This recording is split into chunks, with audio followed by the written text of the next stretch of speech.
It is 4:30. I'll call the meeting to order and acknowledge that the District of Tofino operates within the territory of the Tla-o-qui-aht First Nation, Tla-o-qui-aht. Notice to attendees that the meeting is being video recorded and will be published in the District of Tofino channel. Notice to virtual attendees to sign up for public comment question period in the Q&A function in Zoom. To register, participants are required to enter their full name, residential address, and the agenda item they would speak to. Through unanimous consent, if there are no objections, I'll move that pursuant to section 50 of the District of Tofino Meeting Procedure Bylaw number 1229/2016 is amended, the April 15, 2025 council meeting be held electronically via Zoom and live broadcasted on the District of Tofino Zoom channel, and that the facility provided for the public to watch and hear the meeting be located at Lakewood Sound Theatre, 380 Campbell Street in Tofino, BC. No objection. Also, through unanimous consent, if there are no objections, on the April 15, 2025 regular council agenda be adopted. Any objections, that motion's carried. Consent agenda. It's great to see some stuff on there. Charlie's Walk, Queen of the Peak, etc., etc. But I will move, if there are no objections, that the minutes, that item 4.1 to 4.3 of the consent agenda on the regular council meeting held April 15, 2025 be approved and received. No objection, that motion's carried. Minutes of regular council meeting held March 11, 2025. We have a verbal update. Mr. McCall. Thank you, Mayor Law. Just regarding those minutes on the March 11th meeting, item 9.2 was incorrectly labeled as a petition. The item did not meet the requirements of the community charter or the meeting procedure bylaw as a petition. I should have notified the sender that it did not qualify as a petition and should have labeled the item correctly on the agenda. The item, however, was in accordance with our correspondence policy, and so it would have appeared on the agenda as is under correspondence where it currently sits, except for its correction of its title to remove the word petition. So for context there, when staff do receive a letter addressed to mayor and council, it's our practice to offer them a spot on the agenda if it pertains to an agenda item. In this example, the sender would have received the same treatment, even if their document did not meet the definition of petition. So I hope that helps provide clarity to council on this. Super, thank you. All right, any comments on that? Can I move the recommendation? I believe this one is not through unanimous consent, so we'll move the seconder. I'll move that the minutes of regular council meeting held March 11, 2025 be amended to remove the words petition submitted by from item 9.2 and that the minutes of regular council meeting held March 11, 2025 be adopted as amended. Mr. Thomas, I'll hear the comments. All in favor? None opposed, motion's carried. Mayor's report. Well, I just got back from AVICC with Councillor Steer, Councillor Sawyer. That was it. Just us. Small group, but it was a great time. Lots of great information. It's always wonderful to see so many elected officials, CAOs, and ministers, etc. Work hard for all of our communities in BC. I was able to meet with Minister Brittany Anderson, the what is it here? Minister of State for Local Government and Rural Communities, which is a new portfolio, which is excellent. So it gives a dedicated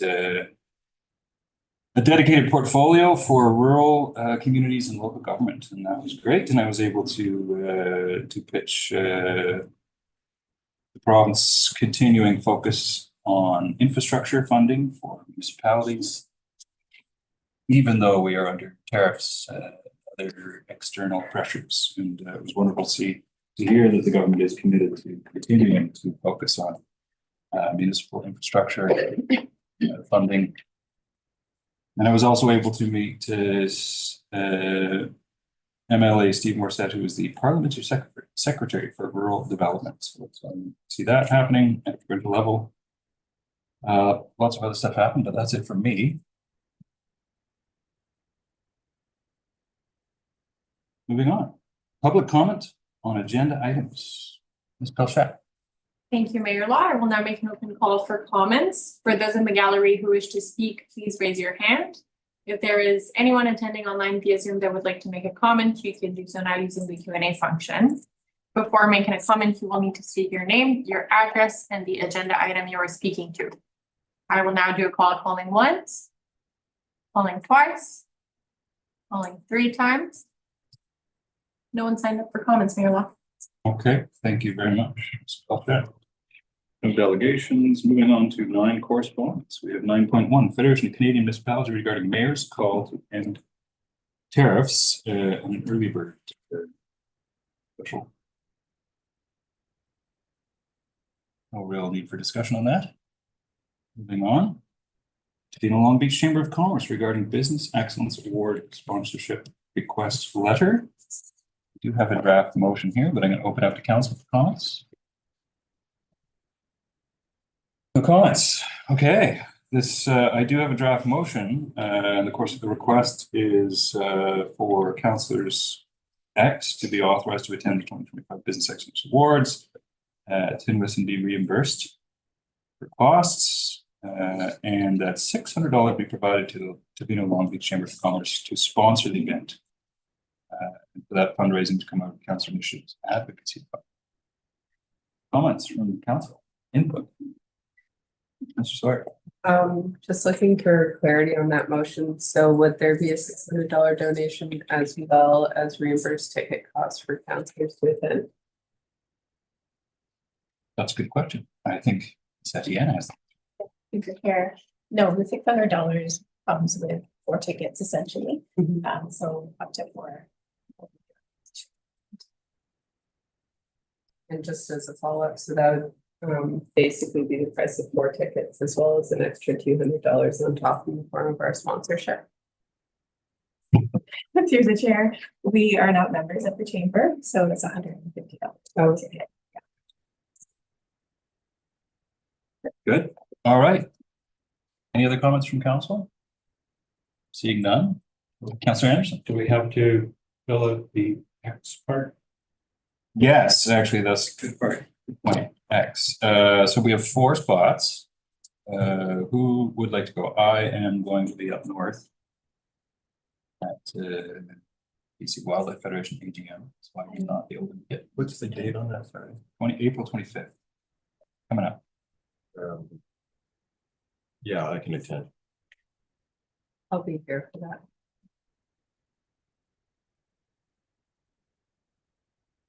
Let me get to 2 more. That's the 25th of April, right? Anderson? I got you here. Okay, so I have Councillor Stewart, Councillor Sawyer, Councillor Sloman, and Councillor Anderson. Councillor McMaster, you're not dying to get in there? No, I'm not very good. Okay. Mayor Law, just a correction on the date, it's the 24th, it's Thursday, April 24th. Oh, I have Thursday, April. Oh, in that case, then I can't attend. You can. Oh, there we go. Okay. Okay. I have 3. Councillor Stewart, Councillor Sloman, and Councillor Anderson. Could I make a suggestion there? If, since that's all councillors, what about, is there anyone from staff? Would that be appropriate as well to invite? Do we have to make a motion to send you, or can you just go? No, I could just go, Okay. but I just wanted to make sure councillors had an opportunity to attend before me. Yeah, thank you. Okay, so we have an extra ticket anyway. Yeah. Thank you. Perfect. Okay, but I'm just going to read councillors and then Satiana can do her thing. Okay, well then then I will move from the chair that Councillors Steer, Sloman, and Anderson be authorized to attend the 2025 Business Excellence Awards scheduled to be held on Thursday, April 24th, 2025, at the Tinwest Resort in Tofino, BC, and be reimbursed for costs in accordance with the District of Tofino Council Remuneration Bylaw number 1254/2018, and that $600 be provided to the Tofino Long Beach Chamber of Commerce to sponsor the event, for that funding to come out of the council initiatives advocacy fund. Seconder? Sawyer? Further comments? All in favor? None opposed, motion is carried. All right, moving on. We have Wild Safe BC Pacific Rim Invitation now. This is an invitation sent to me to attend and give a presentation at the 7th International Human Bear Conflict Workshop. Bob Hansen is going, this is from him. I did think it was a good idea. It was kind of a fun opportunity. However, I do know that Premier EB has requested local governments throughout the province to not attend or to cancel trips to the United States. So I think in light of that, and I did talk to our MLA, and so I think that it's prudent at this time that I let it go, but it is October and who knows what's going to happen by then, but I think at this time can't go. The other option is I could go, but only if the province rescinds its request to cancel the US trips. Anyway, open it up to council. Councillor Steer. Yeah, through the chair. If, I mean, I don't know if it's a suggestion that it would be appropriate if you could attend via digitally through Zoom to do the presentation. That's what I've been doing quite a bit now in lieu of heading south of the border. So that might be maybe reach out to Bob, see if that's a possibility, to be able to do the presentation.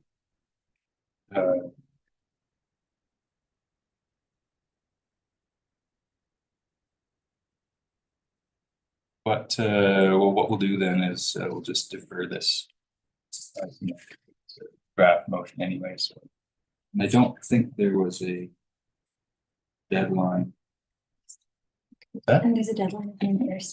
May 1st. Mhm. Oh, that's okay. Sorry, is the deadline just for submissions or not for registration? I think it's because this is a request to present, right? Mhm. So I would be presenting on a slide deck. I feel like if Bob Hansen's going, he's a wonderful community representative. And I feel like Tofino would be really well represented, even despite your absence. It was just his request. Oh, no, for sure. I mean, I think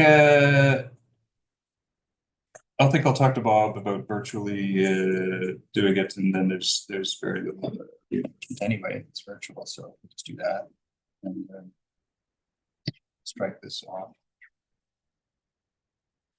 Another two. Okay, moving on to presentations and reports. We have 10.1 invited presentation from Janice Lord, King Poet Laureate regarding National Poetry Month. It's Lord. Our very own Poet Laureate. Exciting. It's all set up here.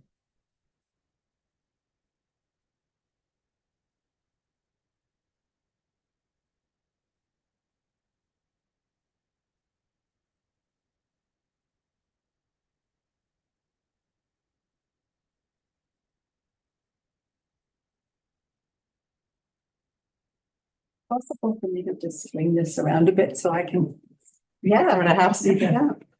Valerie here too.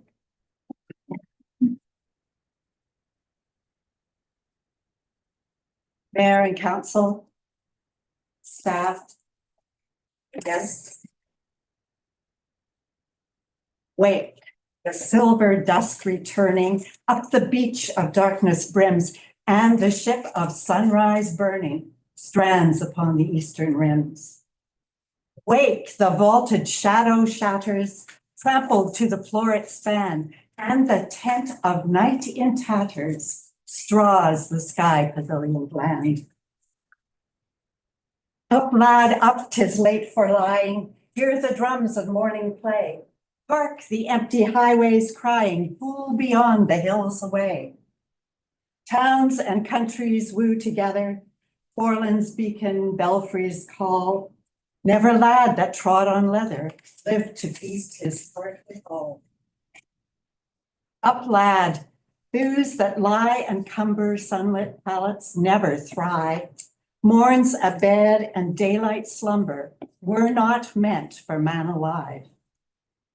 Clay lies still, but blood's a rover, breaths aware that will not keep. Up lad, when the journey's over, there'll be time enough for sleep. April is National Poetry Month, and I am very delighted to be here with you to present some poetry. And when I last met with you before Christmas, I had told you that my father, his love of poetry had a profound effect on me. And what I would like to do today is present you with 3 poems that were some of his favorites, all of them by a British poet, A.E. Housman, who wrote at the end of the 19th and the early 20th centuries. The one that I just recited to you is called Reveille. And my father used to wake us up in the morning with an abridged version of that poem. And he would open the door to the bedroom where my sister and I slept, and he would say, "Up, lass, up, 'tis late for lying, sunlit pallets never thrive. Morns a bed and daylight slumber were not meant for man alive. Clay lies still, but blood's a rover, breaths aware that will not keep. Up, lass, when the journey's over, there'll be time enough for sleep."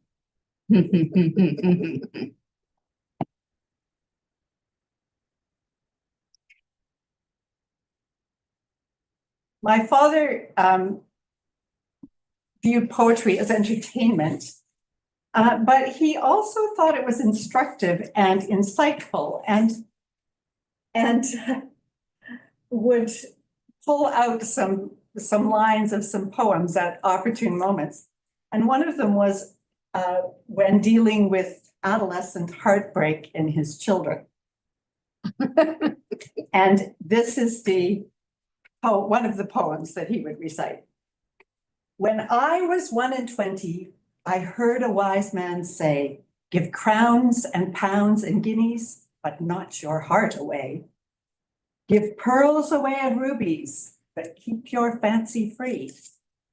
But I was 21, no use to talk to me.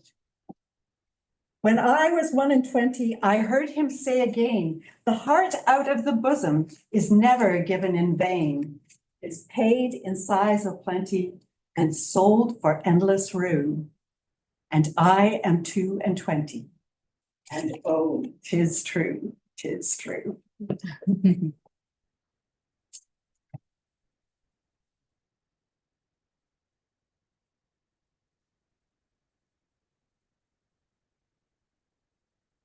The third poem that I would like to read for you is a poem called "Terence, This Is Stupid Stuff." That's actually the first line of the poem. It doesn't have a title otherwise. And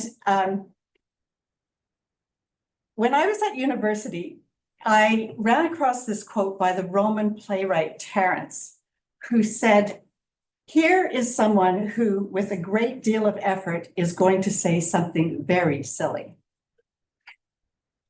And A. Housman was a classics scholar. And so I'm sure that that reference is to the Roman Terence, although I haven't seen, I've seen different explanations for who Terence is in this poem, but I'm convinced it's the Roman Terence. The poem is in 2 parts. It starts out humorous and lighthearted, and it asserts the uselessness of poetry. "Terence, this is stupid stuff. You eat your victuals fast enough. There can't be much amiss, 'tis clear, to see the rate you drink your beer. But oh, good Lord, the verse you make, it gives a chap the bellyache. The cow, the old cow, she is dead. It sleeps well, the horned head. We poor lads, 'tis our turn now to hear such tunes as killed the cow. So this is the sacred cow of poetry who I think is dead because of bad poetry. The cow, the old cow, she is dead. It sleeps well, the horned head. We poor lads, 'tis our turn now to hear such tunes as killed the cow. Pretty friendship 'tis to rhyme your friends to death before their time. Moping, melancholy, mad. Come pipe a tune to dance to, lad. Why, if 'tis dancing you would be, there's brisker pipes than poetry. Say for what were hop yards meant, or why was Burton built on Trent? Burton on Trent's principal industry was a brewery. So say for what were hop yards meant, or why was Burton built on Trent? Oh, many a peer of England brews livelier liquor than the Muse. And malt does more than Milton can to justify God's ways to man. My father used to quote that quite a lot.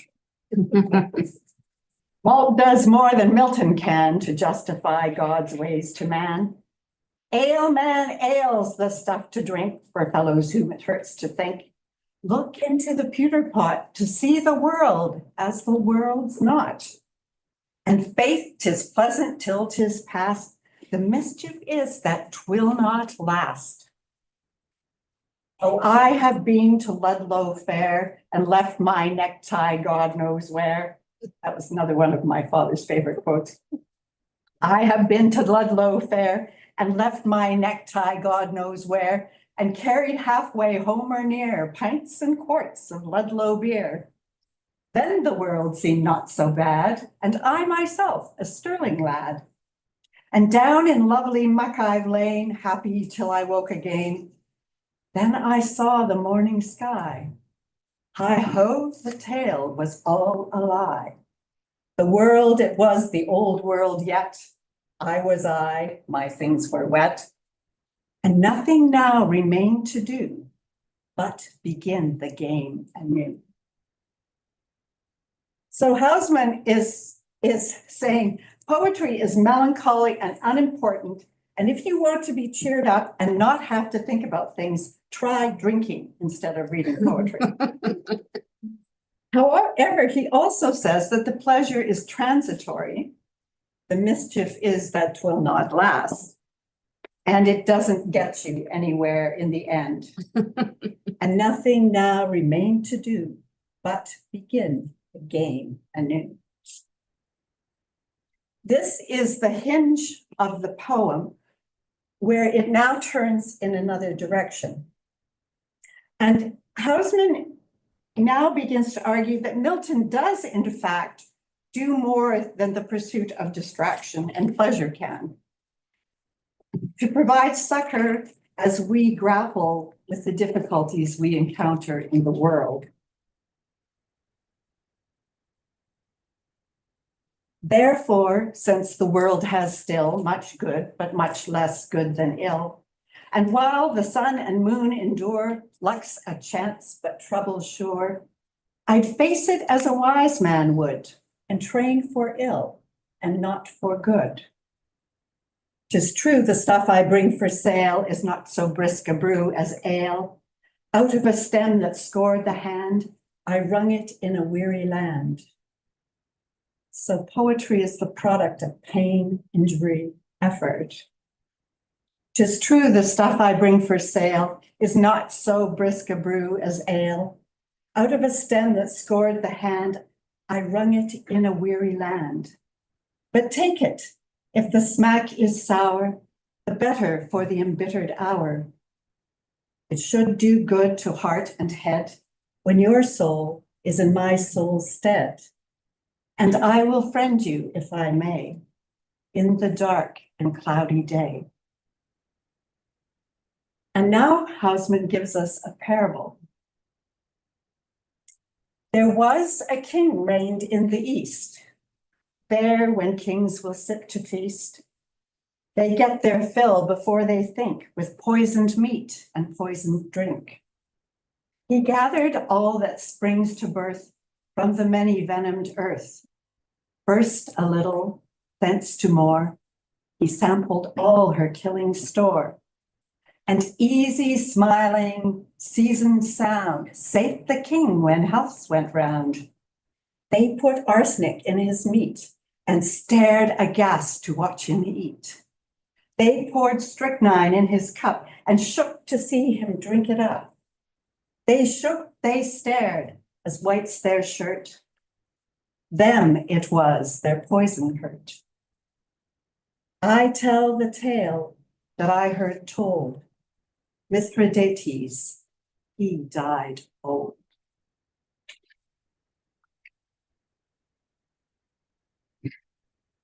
Mithridates VI was king of Pontus, a kingdom on the Black Sea in the 2nd and 1st centuries BCE, before the Common Era. He had seen his father die from poisoning and had no desire for the same fate, so attempted to prevent that by systematically exposing himself to greater and greater quantities of poison. First a little, thence to more, he sampled all her killing store. Mithridates led 3 campaigns against the Romans, who were at that time a republic with expansionist ambitions. In the end, the Romans defeated him. Rather than face humiliation and execution, he chose to commit suicide by ingesting poison. However, he had been so effective at alluring himself against it that it didn't work. So he finally commanded one of his servants to run him through with a sword. Mithridates died in 63 BCE at the age of 72. And a scant 20 years later, Julius Caesar set himself up as dictator for life of the Roman Republic. After his assassination and the resulting chaos of civil war, his great-nephew Octavian, known as Caesar Augustus, crowned himself emperor, bringing an end to the Roman Republic. It might serve us to consider this history in light of the expansionist rhetoric and erosion of democratic safeguards and processes we are seeing in the world today. It might serve us to consider the high value our society puts on pleasure and distraction, and whether that serves us well in grappling with the challenges we face in life. Does malt do more than Milton can to justify God's ways to man? It might serve us to ask, how do we turn away from those inducements of pleasure and distraction to deal with this dark and cloudy day? What are the poisons that threaten us? How do we train for ill? How do we inure ourselves against what may lie ahead?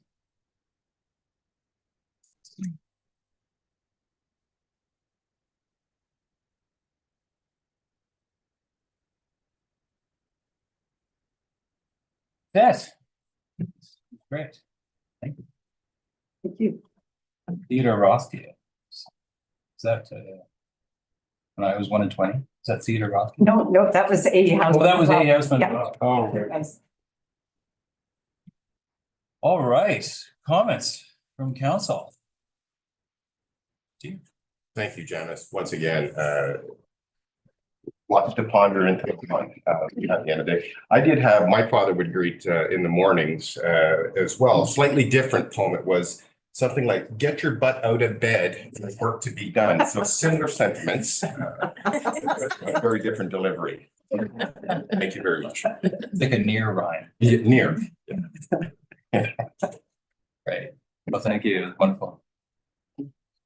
Mr. Anderson. Do we have any other events planned for Poetry Month? No, this is it.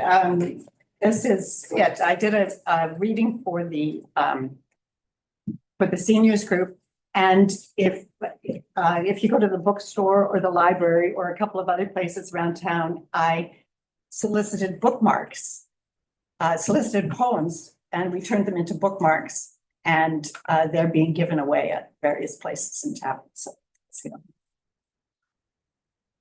Any poisonings coming up in the future? That was wonderful.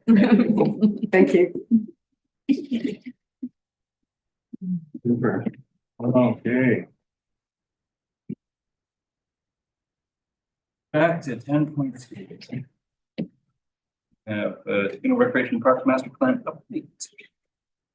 Report from Community Services, sounds like we have Stephen Tla-o-qui-aht. Good evening. Can council hear me okay? Perfect.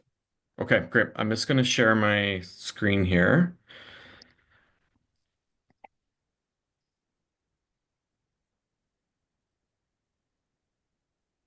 Okay. Assuming everybody can see the screen.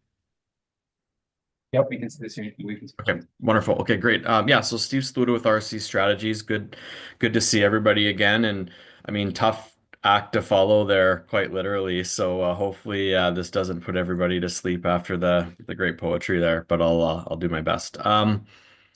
In terms of the overview of the presentation here this evening, so really kind of threefold. So just want to give you a bit of an update on where we're at with the project. It's been a while since we've had a chance to touch base, really since the beginning of the project.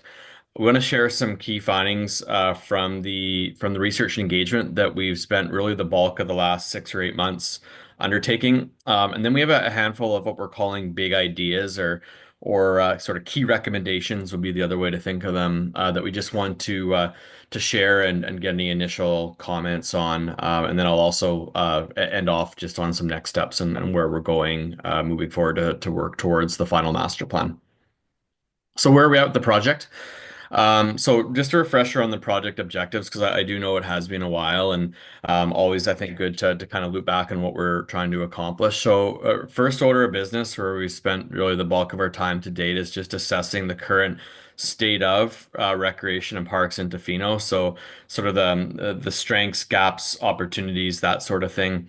Ultimately, the master plan will recommend some priorities and focus areas for the next decade and beyond.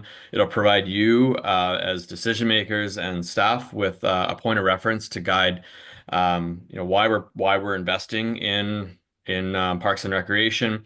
Kind of a bit of a philosophical sort of, again, kind of goalposts for where we want to go over the next number of years, and also a resource as you're going through your various decisions around budgeting and resource allocations, recognizing that you've got a lot of different priorities and probably can't do quite everything that everybody would want you to, certainly within parks and recreation and beyond that as well.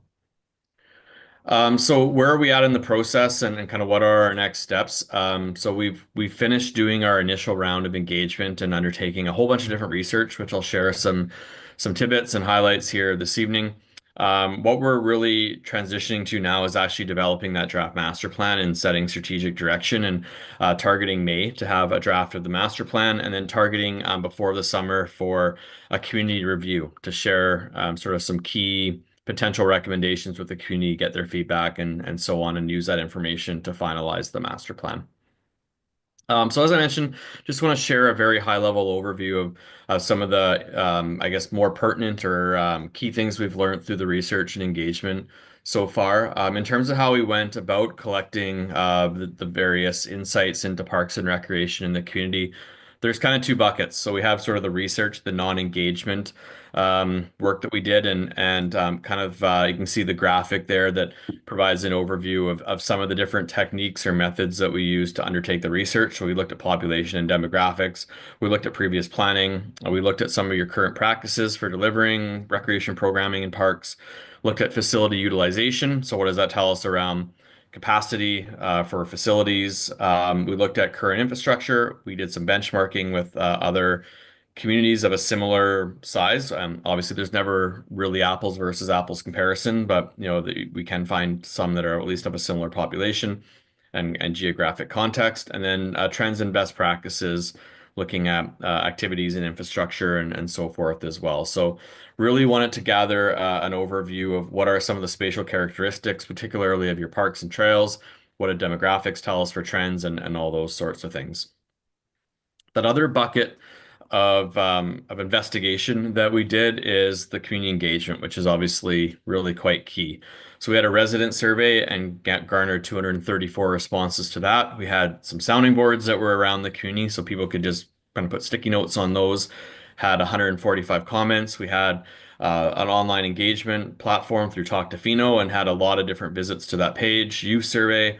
And we also facilitated 13 discussion sessions with 34 different individuals representing groups and interests in the community as well. And a few things we wanted to dig into through the community engagement, wanted to understand what people's activity preferences are, what motivates their activity, and what some of the barriers to participation are, what they think the strengths and gaps are, and also what they think future priorities should be for facilities and programming and all those sorts of things, and how the district should set those.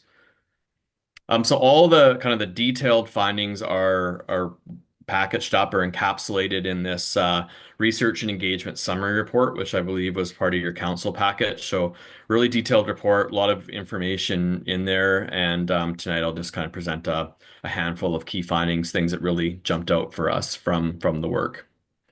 So just before I get into some of the graphs from the engagement, I just wanted to sort of bring it all together in some of our key takeaways, both from the research and engagement. So some things that we thought were most pertinent or those key findings were, like a lot of communities, population growth has certainly outpaced recreation and parks infrastructure supply. So we know that the pace of growth has exceeded what you've been able to build. That's the case in just about every community, and certainly the case in Tofino.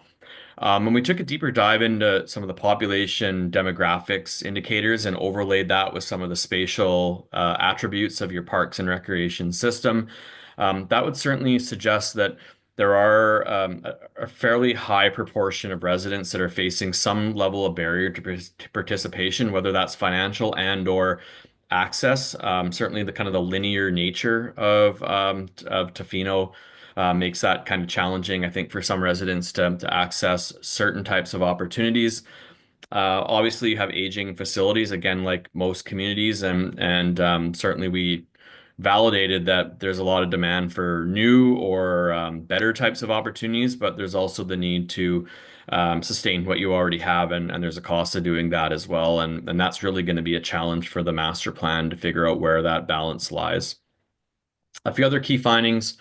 We've done some data analysis that I'll show a little bit later on that probably tells you definitely what you already knew, which is that non-residents comprise a lot of use of your amenities, particularly some of your parks, trails, and beaches. Kind of that indoor programming space, particularly kind of flexible, multi-use, large span space, very much at a premium in Tofino. Shortage of it to accommodate all the different types of activity demands and opportunities that exist. Playground supply, I would say, is relatively limited and kind of spatially concentrated in the core of the community, which speaks a little bit to some of those geographic maybe barriers for some folks around play. And we definitely validated through the engagement that there's still quite a bit, or there continues to be a lot of demand for major facility development, pool, arena, major rec center, those types of things. But on the same token, a lot of folks also recognize that there are challenges financially to providing those types of amenities in a smaller community as well. So, that's what we'll have to kind of balance through the master plan development. So I just pulled out or curated a handful of graphs from the resident survey that I thought were of particular interest. So this looks at kind of indoor activities and what people told us through the survey that they're actually doing. And kind of interesting, right? Like there's really a breadth of different activities here, some which are more program-based or structured, and some which are a lot more unstructured in nature, indoor and outdoor. So we can see about 50% are attending social events or fitness classes, fitness training at a gym, pool drop-in. So 40% are accessing aquatics somewhere else, obviously outside of the community. So, that's kind of interesting. And you can kind of see sort of on and on through the list there. Again, not scientific, but definitely gives us an indication of what a good proportion of residents, 234 respondents representing probably 400 to 500 residents if you consider their household members, kind of what they're up to for recreation activities. Outdoor activities, we asked the same question, like what are people in your household doing for outdoor activities? So 3/4, they're walking and hiking, 2/3 are camping, obviously surfing, as you'd expect in Tofino, and nature, wildlife viewing, ocean, lake, river swimming, all those things which we would probably expect. But you can see maybe 52% gardening, right? So that's a high proportion of residents that are gardening, either community garden or at their own residence. So again, a variety of different activities. Outdoor, most of these, I think we would put more into that unstructured, casual things people aren't necessarily joining a program for. So that's kind of notable as well. There's a lot of recreation that sort of occurs in the shadow outside of the formalized system or structure. We asked about barriers to participation. So what's preventing people in your household from participating at all or as much as you would like? And nothing was kind of overwhelming here, but the highest bar there, you can see 39% said, hey, it's poor or inadequate facilities. 25% said nothing, which it's second. So I guess in a sense, that's a good news story, but that still means that 75% of folks identified at least one of these other barriers. about 24%, so what a quarter said we're just unaware of what opportunities exist. So that would suggest certainly that there's some opportunity to improve communications and promotion of different things that exist, and kind of so on. What's always interesting here is what maybe isn't as high on the list. So only 9% said, hey, it's admission fees or cost of participation. So affordability doesn't, at least based on this measure, doesn't seem like it's a huge challenge. Which maybe contrasts a little bit with some of the population and demographics data that exists in certain areas of the community, but certainly resident surveys respondents didn't really identify that as a huge barrier for themselves.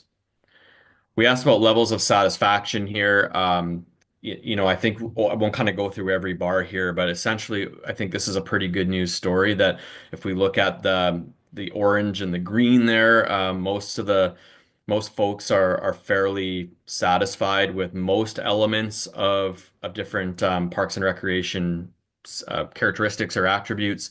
If we look at kind of the more maroon bars, which is the dissatisfaction, really, I think the common theme there is again around indoor facilities. So 40% said, hey, overall supply of indoor rec facilities, dissatisfied with that. 36% said the quality of indoor recreation facilities. So kind of the theme I would take away from this, pretty high level of satisfaction with parks and outdoor opportunities, and maybe a little bit higher dissatisfaction with indoor opportunities. And I think that kind of leads ourselves into the graph label 24 there. Do we think there are adequate recreation and park facilities, both indoor and outdoor in Tofino?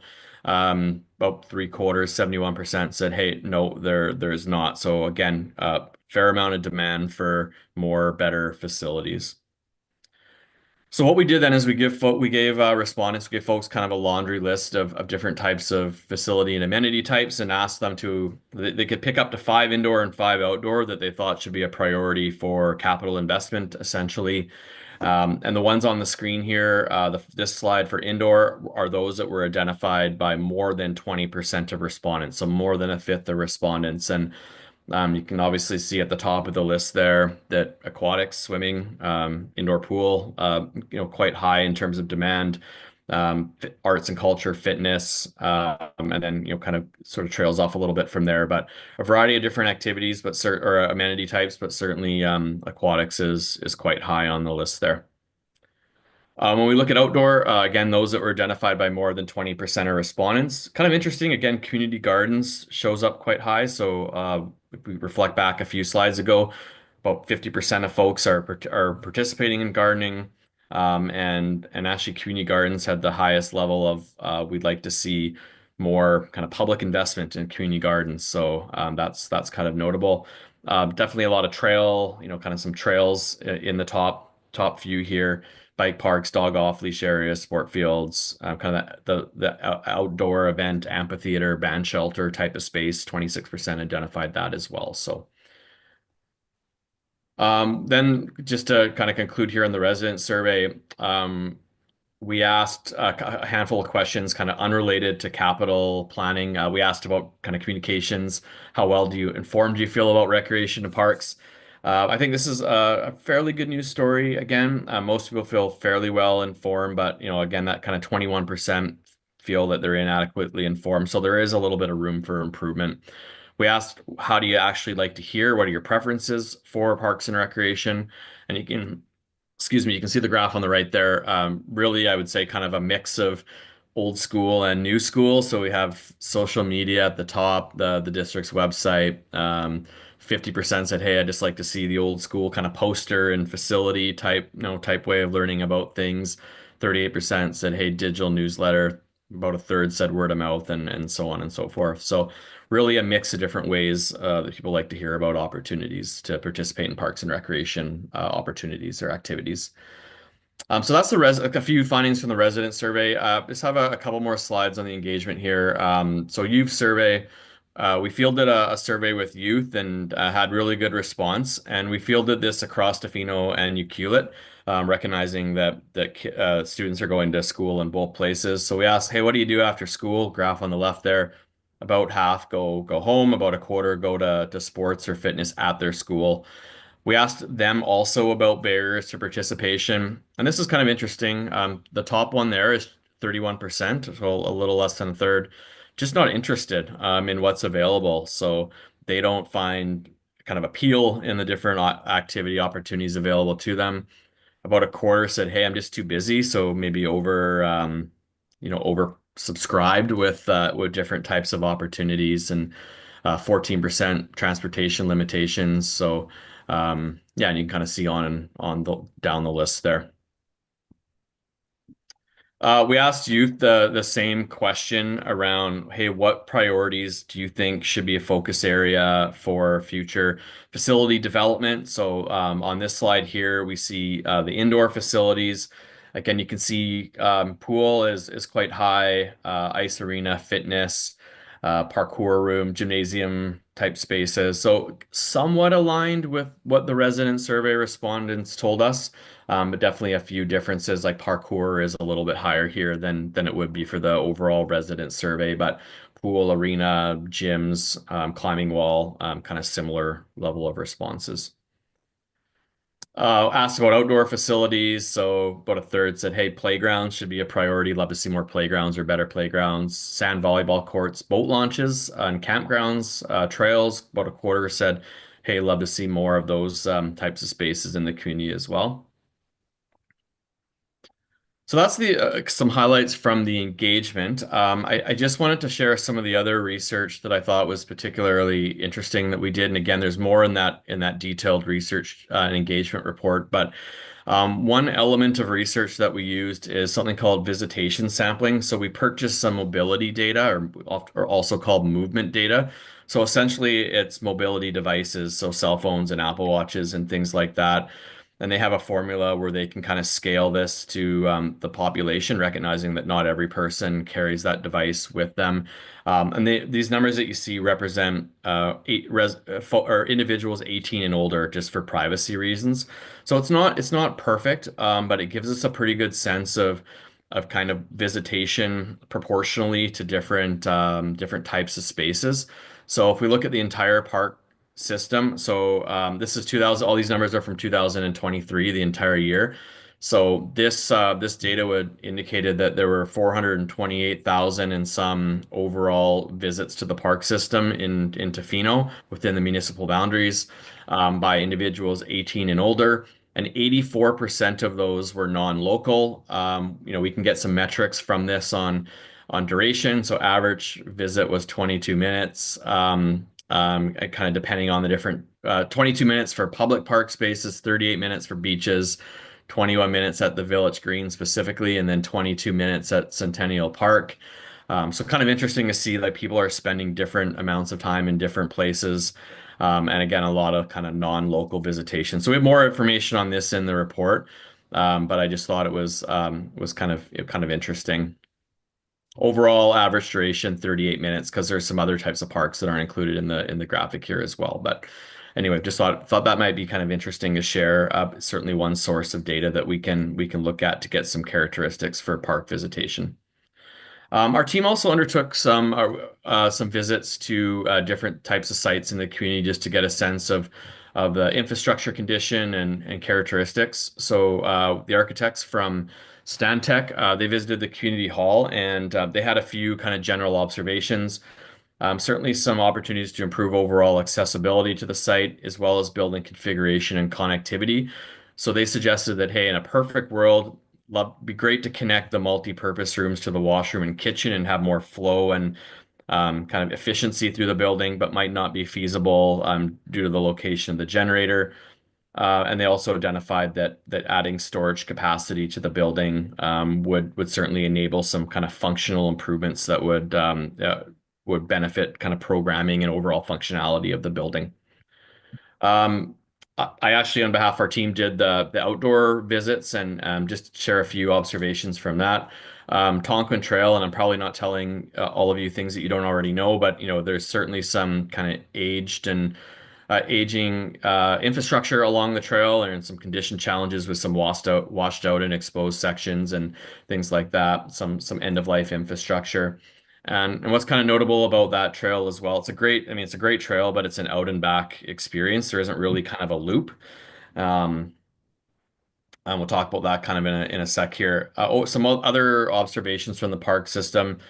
Village Green and Centennial Park, great spaces, great mix of outdoor experiences. Overall, really good maintenance across the system, good mix of amenities and age range appeal across the playgrounds. Probably some opportunities to modernize trail signage. And then water access near the town center is certainly minimal and kind of unclear where permitted uses are for visitors. And we heard a lot about that through the engagement as well. And then also, I think another observation that myself and others on our team gathered is just the need for more, maybe a bit more of a vision or a refresh for some under-animated older park spaces. So we'll talk about that in a sec as well with some of our initial recommendations. So that's in a very quick nutshell, some of the research and engagement findings, and certainly happy to take any questions on those in just a sec. But we did, as I mentioned earlier on, we do want to share some big ideas, kind of some key recommendations that we would like to kind of test with you and hopefully the community as well. So these are kind of some high-level strategic directions that we've identified through the research and engagement. And ultimately, if you give us, or we kind of get a bit of validation that we're headed in the right direction, we would test these through the draft master plan with the community. So there's 5 overall big ideas, and again, these aren't all the recommendations that will be in the master plan. They're just some of the more significant ones that we're looking for more thorough feedback on. So the first one would just be to continue to focus resources on safety and accessibility improvements to Tonquin Trail infrastructure. We know you're doing that right now, so really we're kind of suggesting that you continue focusing on that, both from a safety and from a user experience point of view. Kind of related to that would be number 2 there, to just investigate the viability of creating a loop back trail from Tonquin Trail, kind of Tonquin Beach or Third Beach to the main Tonquin Park trail head or the connector trail. So we have to kind of investigate the viability of some routes through some subsequent study. But we think that kind of creating a more of a loop trail experience would help disperse some of the trail traffic, which I think ultimately contributes to some of the wear and tear on that trail. It would improve connectivity and it would just also create a more dynamic trail experience. So this is something that we would be looking to get some feedback on and potentially test a little bit further. Thirdly, focusing future indoor planning and resource procurement, fund development on adding more large span multi-use space. So that kind of gymnasium, flexi hall type of space. Really all the research and engagement indicators suggest that is a pretty important need and fairly limited right now, even with increased access to the school gymnasium. Number 4, just to continue to engage in dialogue with your local and regional partners, essentially remain open to future facility and programming partnerships. And then the fifth one here is just undertake some park visioning and renewal planning for kind of 3 specific parks within the inventory. Village Green, really high use space, but probably needs a bit of a long-term revision and refresh in terms of the overall kind of mix and flow through the site. 3rd Street Park, really great kind of vista and lots of potential there. Again, some aging infrastructure, fencing and other. And then, sorry if I get the name wrong or don't pronounce it right, but Bert Demurier Memorial Park, just not a lot happening there right now. And it's in an area of the community that doesn't have a whole lot of else going on for kind of formal park infrastructure. So we identified these 3 as kind of requiring maybe a future kind of visioning, concept planning exercise. So I know that's a lot of information to take in and a lot of me kind of rambling on through it there, but I happy to take any questions or if anything requires any clarity. Super. Got a couple comments and questions, but I'm going to open it up to council first. Just here. Yeah, I don't have so much questions at this point, but comments, if that's okay. Go ahead. Yeah. Comments. So thank you. And once again, I really appreciate certainly with the engagement with the Recreation Advisory Committee, your engagement in the work that you're doing there. That's been super helpful. And I know the feedback has been excellent.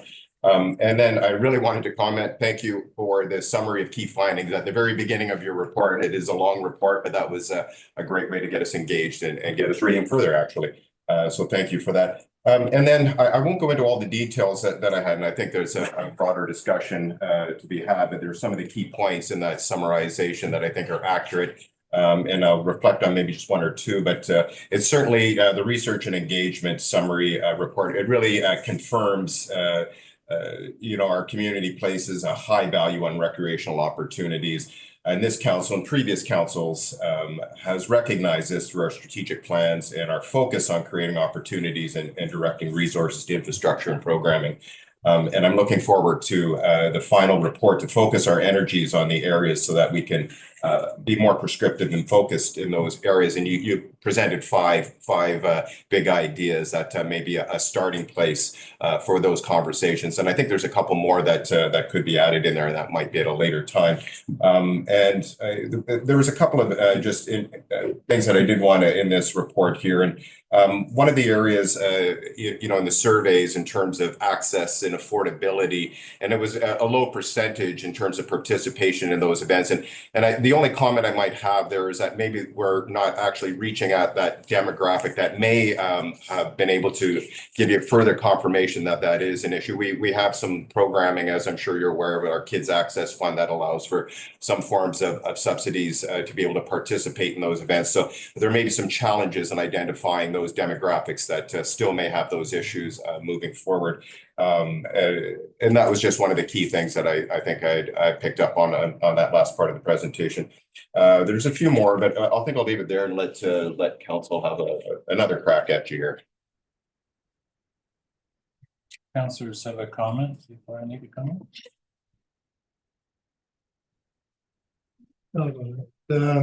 I enjoyed reading the report. There was a lot of information there. My concern, I'm sure, like every other council, is going to be cost of future things, because I've noticed a trend in the past year or so where for every new facility, whether it's an arena or a pool or pickleball courts, user groups, participants are being asked to contribute up to 50% of the cost. And I think that's difficult in large communities, and it's going to be impossible in a small community like ourselves. So I think that's going to be a serious problem going forward. Yeah, in fact, sorry if I quickly respond to that through the mayor. Yeah, I mean, astute comment, like cost escalation in the market is pretty insane right now, and that's challenging most communities we work in, particularly those that are trying to renew like aging infrastructure like pools and arenas and curling rinks and all that. So yeah, that's something we're going to have to reconcile when we get into developing the master plan to ensure that it's realistic. And yeah, but a point taken for sure.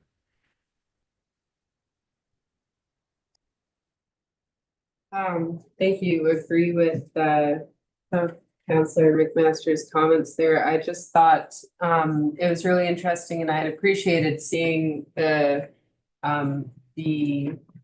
amount of locals versus visitors and having that laid out for park visitation.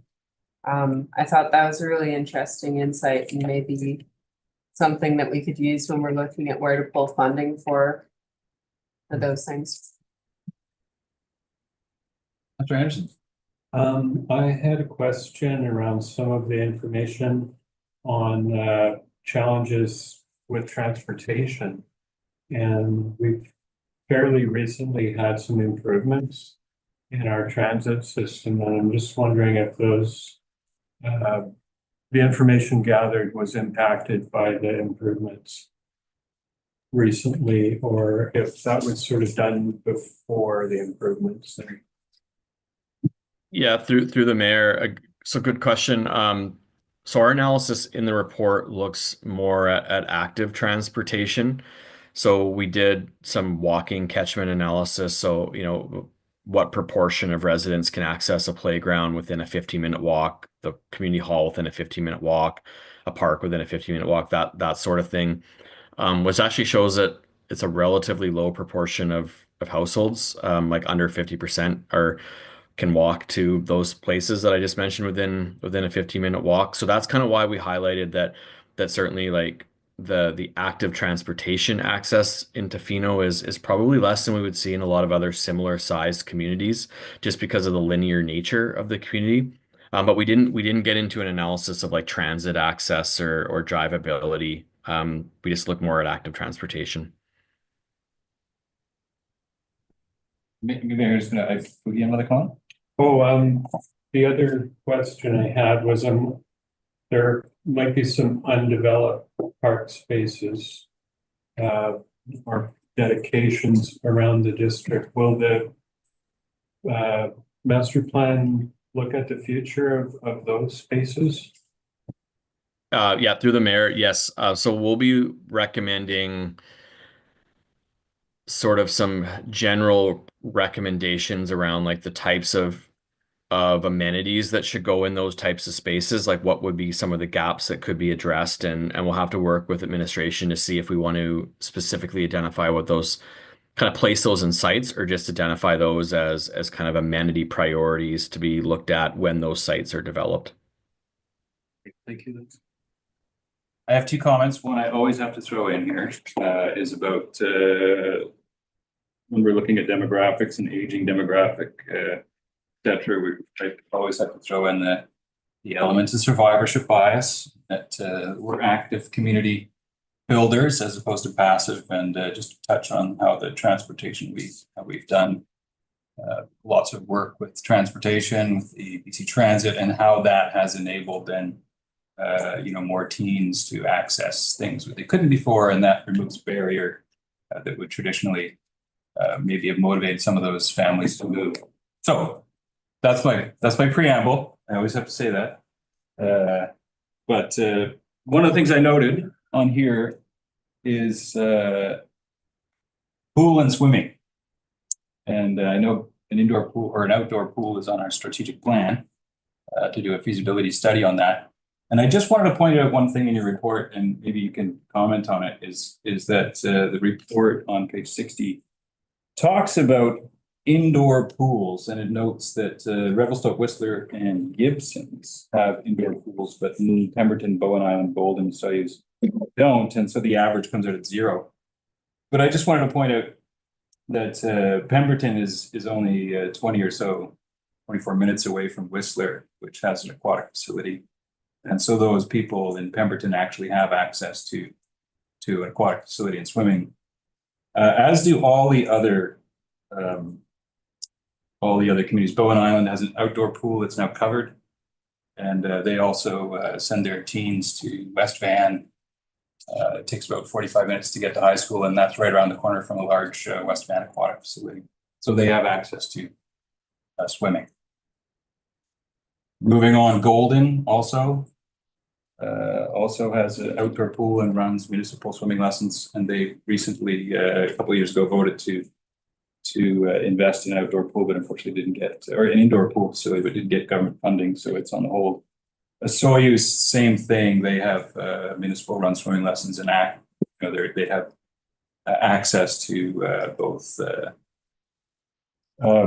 Penticton and Oliver, which have municipal swimming lessons as well. Soyuz, the same thing. So, or sorry, Soyuz. So what I was going to get at is that when you get down to the red, orange, and blue or green in that one, when you think about local access to swimming lessons, then Tofino becomes an outlier, as opposed to all those other communities actually do have swimming lessons for children and some kind of facility, and we don't. So I just wanted to point that out, that still was a bit more of a deficit than the report would indicate. Sorry, Mr. Mayor, if I could just quickly respond on that.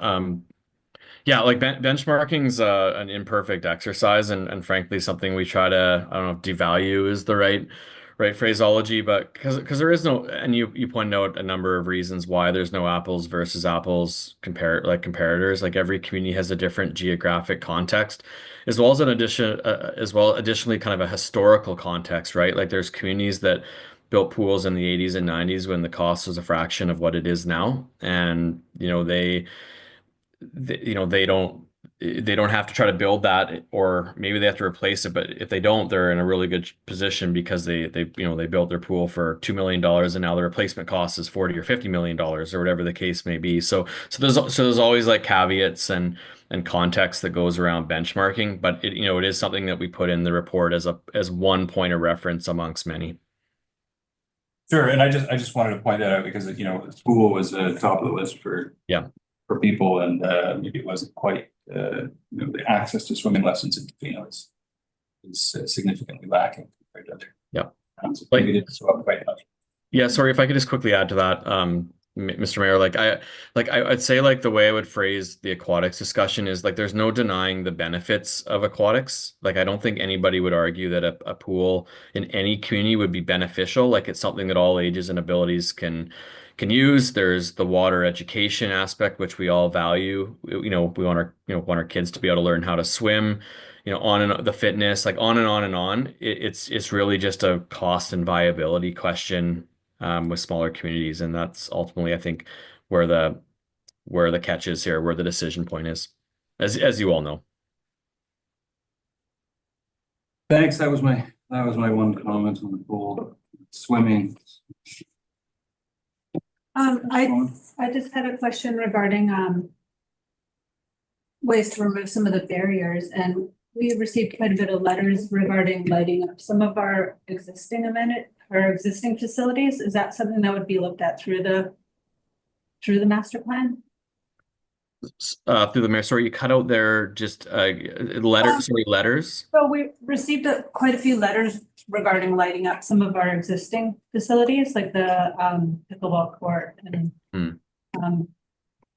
I was wondering if that would be looked at through the master plan or.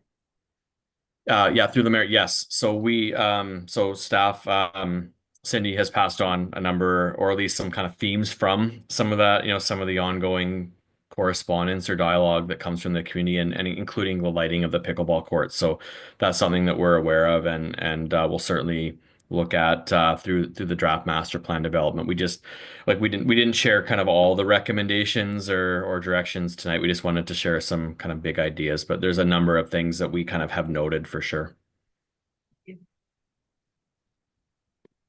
Okay, any other comments, questions from council?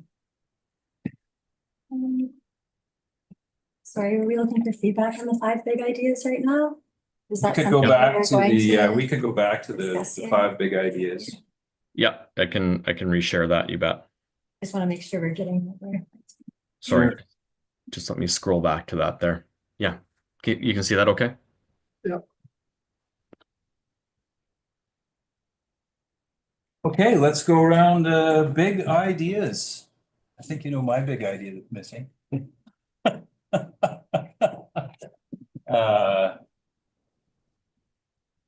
Yeah, my big idea. Okay, carry on. Let's go, Councillor McMaster. Well, year after year, it's always been an indoor multi-use space for me, with somewhere for people to get out of the rain. And the longer we go, the less chance it is having it. And I really think we said this before, we sort of failed to get, not through no fault of our own, but lack of funding to get our own facility. So I think maybe it's time to pivot and look at the multiplex. I would go for that. And then I see things like Tonquin improvements. That's kind of a no-brainer, and I think we're doing something there. I like the idea of a loop back route, if it's possible. I don't know. As for Bert de Maria Park, we talked about soccer fields there once, and I don't know what happened to that. I don't really have anything to add. Okay, Councillor Steer, let's do the big 5 big ideas, and we've got multiplex. Where would that go? Future indoor. Multi-use space, number 3. Regional partners on future facility and program partnerships. So I think that would be number 4. So we throw the multiplex in number 4. I think it's 3 and 4. Space, so 3 and 4 together. And maybe just a question, Mr. Slota. Sorry, how is it? Is it Slota? Tla-o-qui-aht, yeah, often mispronounced, so we'll hold that against you. Slota. I got it close. I'm getting it close. Stephen. Yeah. What was your? I didn't really read much. I think I mentioned it. Was mentioned once on the report. Was the multiplex? Is that part of these 5 big ideas? Just for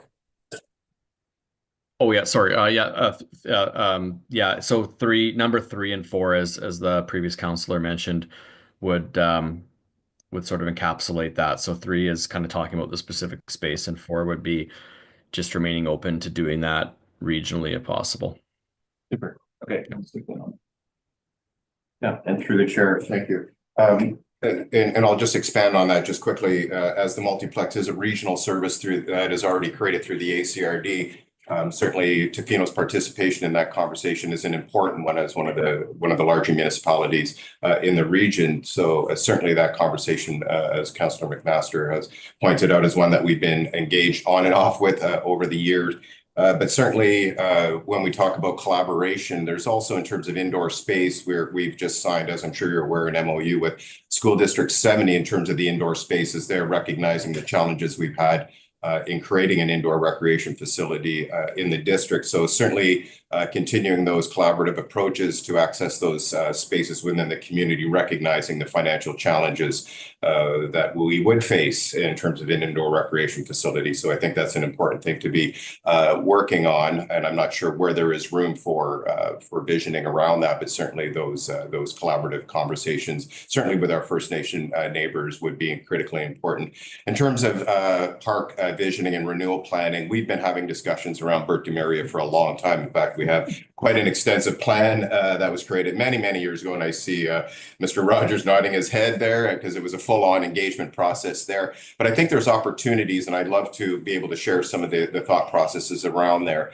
And certainly in terms of those revitalizing things like our Anchor Park, which definitely needs some, let's just call it sprucing up for lack of a better description. So definitely a visioning and renewal planning for some of those areas. The Village Green is something we've been working on for a long time. In terms of those big ideas, it's definitely something to be included. Our focus on trails, I think, is an important one because, as you pointed out in the survey, the recreational opportunities that rose right to the surface was those hiking opportunities, certainly for our visitor population and locally. So that type of infrastructure in our trails is a critical one, and that loop access through the Tonquin, once again, an excellent idea that's been talked about. There are some challenges with jurisdiction with our First Nation neighbors to have those conversations with to make sure that those are inclusive in those planning processes is critically important as well. There's a few more, but I'll let the rest of council have a voice. I like the 5 big ideas. Obviously maintaining basically the one trail that we have, Tonquin.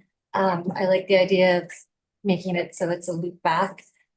depending, of course, on what our access is and then what that would look like for adjustments to the area. I know we get a lot of pushback if there's removal of some of the vegetation, I guess you would say.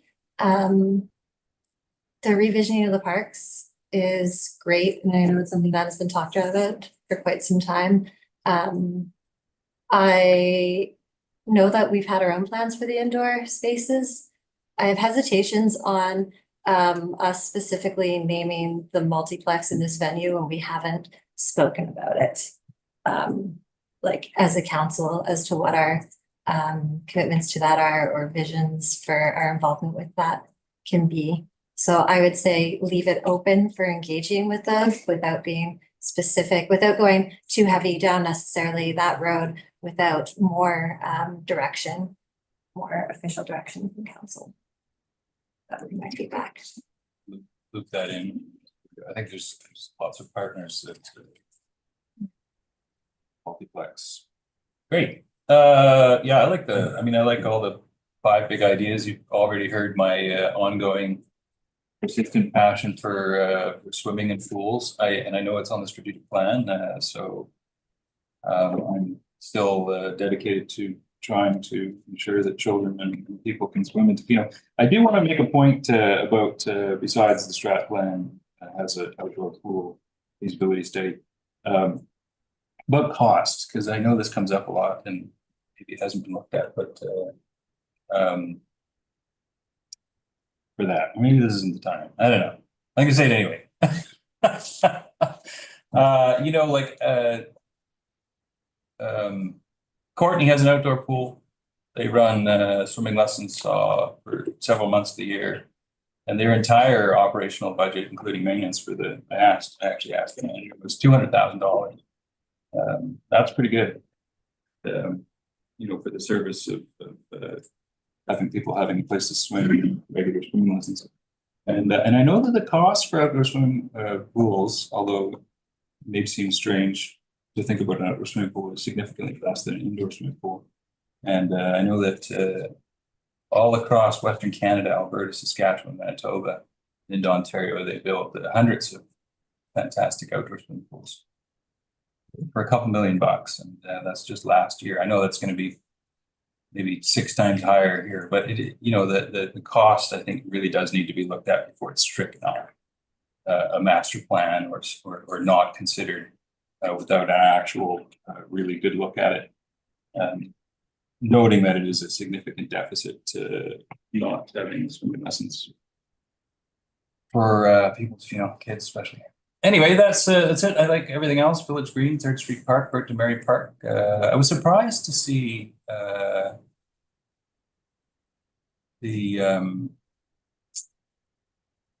I always call it the prison park, not on there. You know, Tonkin.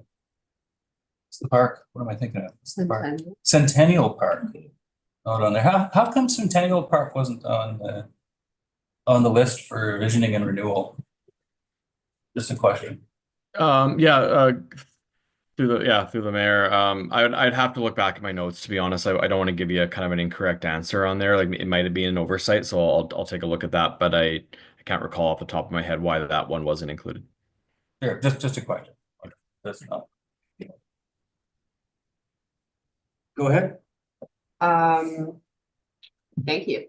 Just a thought on Centennial. Maybe it was because we recently had some construction going on there, so they weren't able to assess it properly. So we were just that was involved in the whole working of the sewage. Yeah, I think for myself, I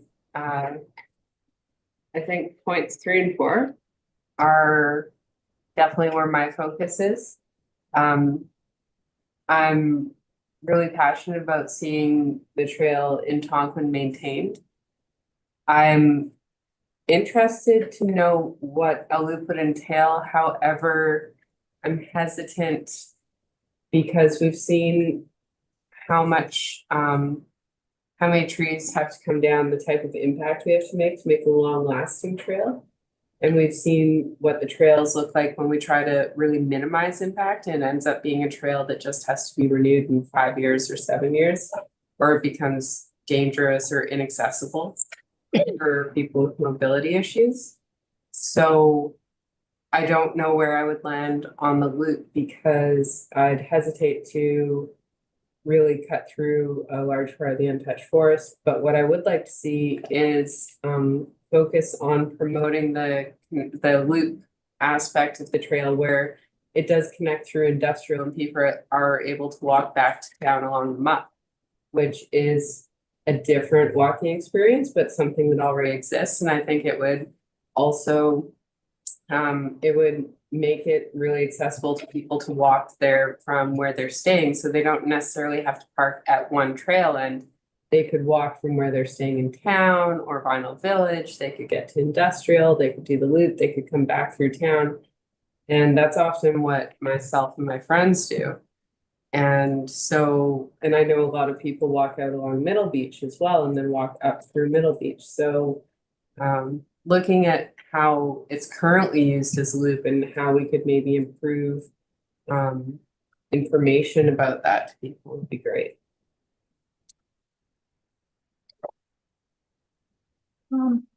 I like the 5 big ideas. I agree that number one, obviously we have to have safety and accessibility improvements to that trail. The loop back, that one doesn't feel like such a priority for me because as Councillor Sawyer said, you do have options, but I mean, I like to jog and I think I would like a loop, but I guess it's just not that high of a priority for me. I agree with what Mayor Law said that, yes, we need a pool, if that was the number 3. And then the Village Green one, number 5, that the Village Green or all the park visioning.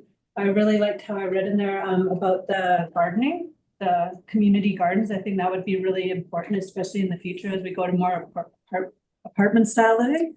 I think that would be great. I think that's it for me. Oh, I have one more. I didn't know if regarding the trails, if there's any, I think it'd be nice to have another trail, like I don't know if there's some space maybe around the fish hatchery or closer to the Cox Bay, the border of the town. I don't know if there's any space that's not used. I think it would be nice to have inlet kind of trail, but I don't know if that's possible, but that was worth mentioning. Maybe that's a question for Stephen. If there was a look at some of those larger parcels of I believe Crown land out towards the south end of Tofino for a trail system. Yeah, through the chair. So certainly, I mean, the findings reflect kind of a insatiable desire for trail development and opportunity. In terms of specific trail sites, you know, I guess what I'm saying, the master plan will certainly recommend that trails should be a priority for investment. In terms of specific sites, that's probably a little bit beyond the scope of the master plan, or would require some further exploration around the viability of certain trail routes. Yeah, super. Okay. Councillor Anderson. Yeah, I don't have much to add. Certainly, the big ideas presented are things that have risen to the forefront, risen to the top, based on a very good detailed look that you've had at Tofino.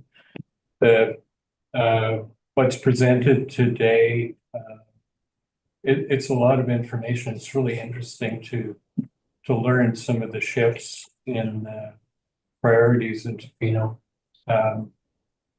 I would agree generally with what council has said already.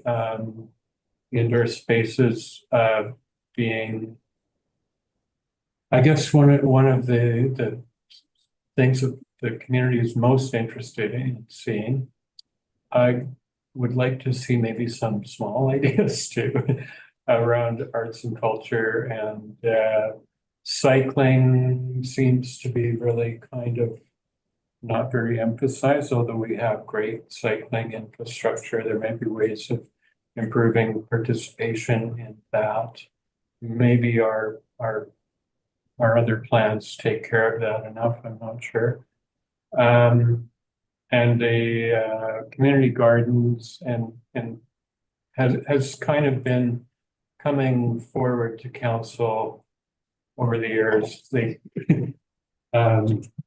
and not much has been said on that, but it's noted that there's good participation in gardening, so I think that might be another area that maybe is not one of the big ideas, but could be included in, you know, in a final draft, I guess.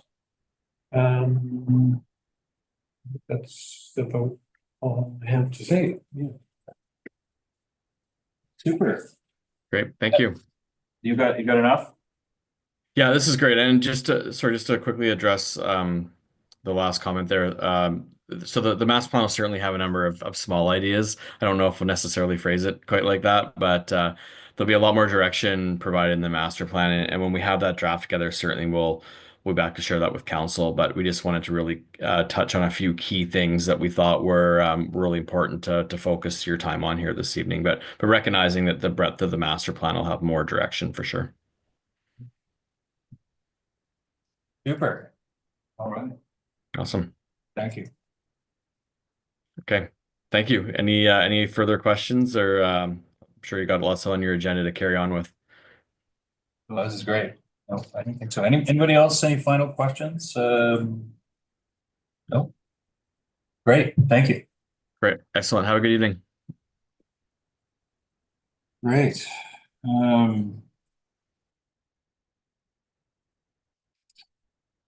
So we have a recommendation here. Recreation Parks Master Plan updated.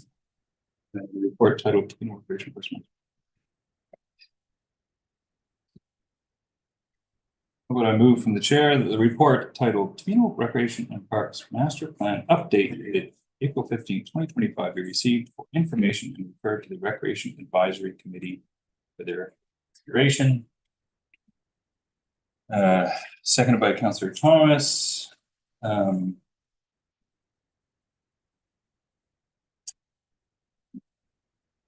have a comment. You know, this is the thing about I just look to council for this one because oftentimes if there's a note on, you know, in this case the appendix, we have pages.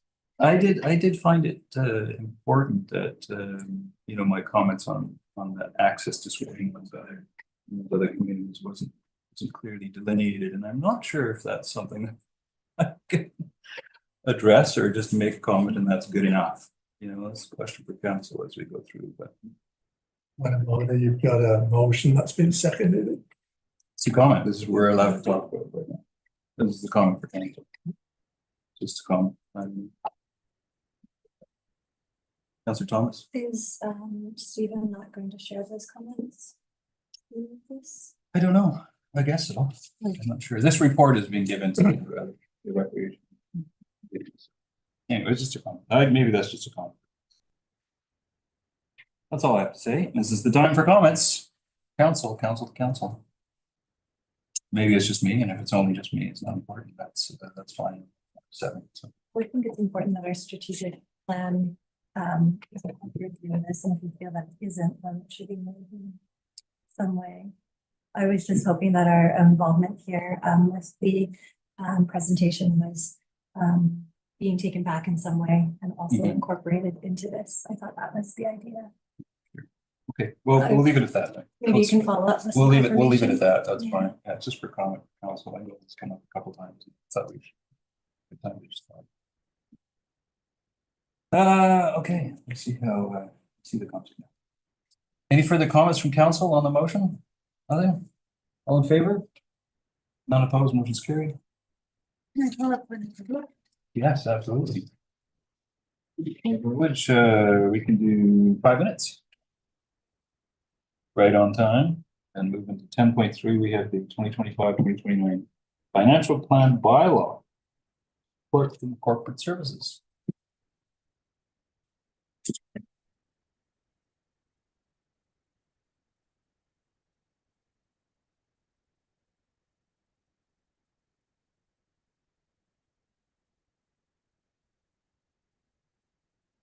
Federal Mayor and Council.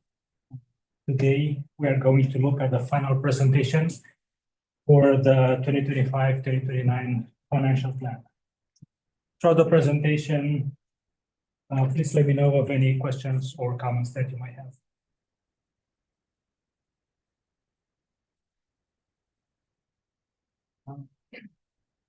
The agenda for today has two parts: updates since last meeting and property tax and assessments.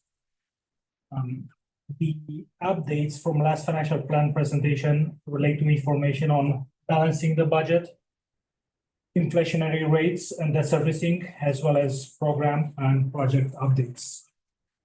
The property tax and assessments piece will show comparison of assessment role as and we will also look at the 2025 market change value and the draft municipal rate.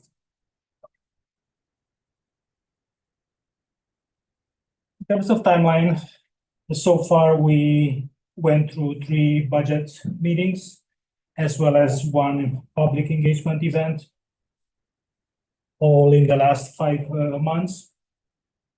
Today, we're introducing bylaws for the 2025-2029 financial plan and the 2025 tax rate. And today's meeting will be followed on May 6th by the adoption of the 2 bylaws. Also, kind reminder that the bylaws are to be adopted by May 15th of 2025.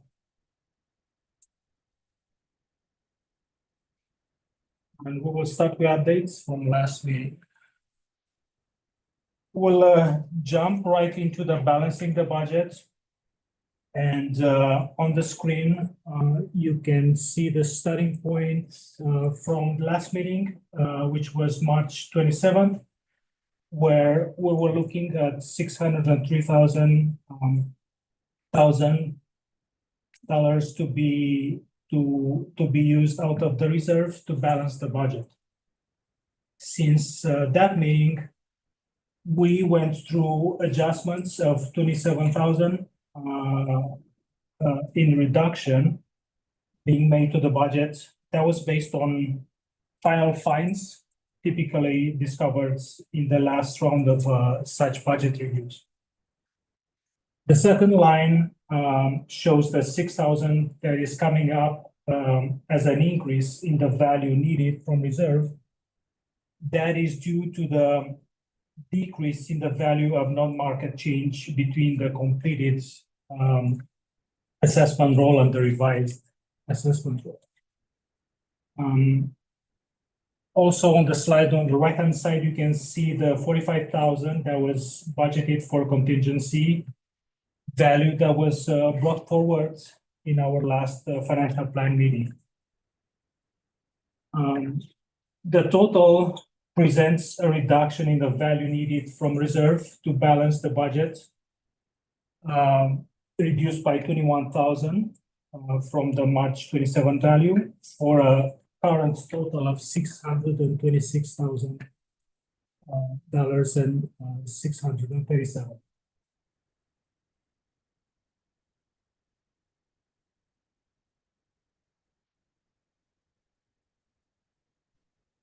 The second update since last meeting relates to inflationary rates for the 2025 to 2029 financial plan, and to be more specific on the 2026 to 2029 inflation rates.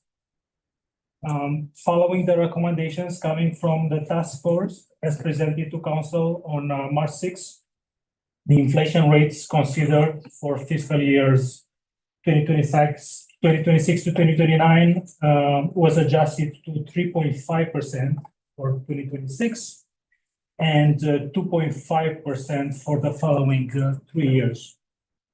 A note on that, due to such inflationary rate increases to be expected in the years to come, future property taxes might increase.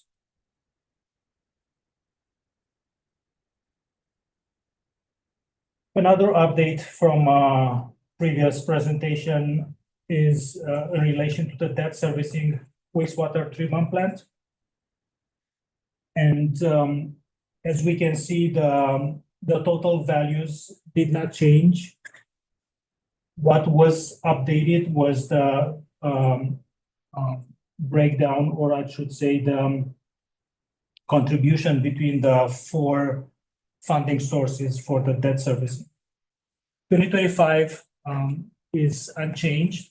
For 2026 and 2027, we can see a shift from property taxes of 28,000 to debt servicing reserve.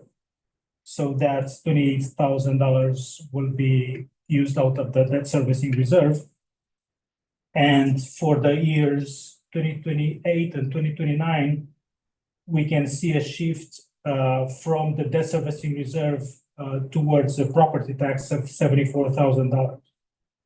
The main reason for that shift lies into the current balance that the servicing reserve has of 610,000.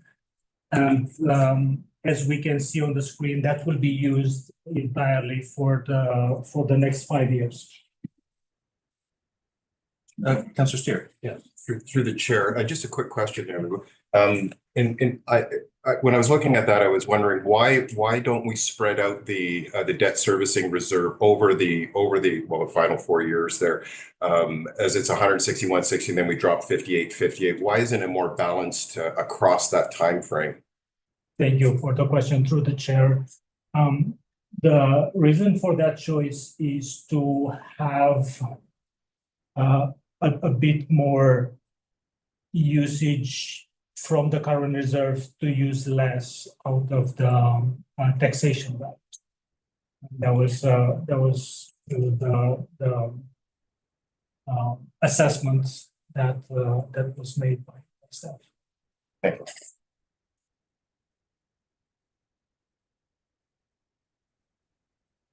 Another update, it's in regards to the $10 per day provincial childcare program for 2025-2029. To note here that the current contract leads us to March 2027, and the assumption made here was that the contract will be re-signed in 2027, which will take us from April all the way to the end of 2029. And by doing that, we can see a few changes in the structure of that part of the budget. We see the impact. Obviously, there is a positive impact on the budget. The 250,000 is the additional value that is being added to the revenue of that part of the budget, and it increases over the following 2 years. To note here that the 22,000 that you can see as revenue,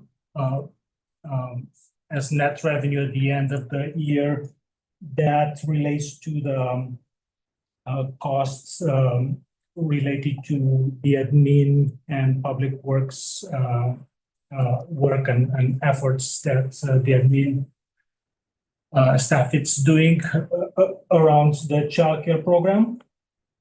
And also, as I said, the contract is assessed to be renewed for April 2027.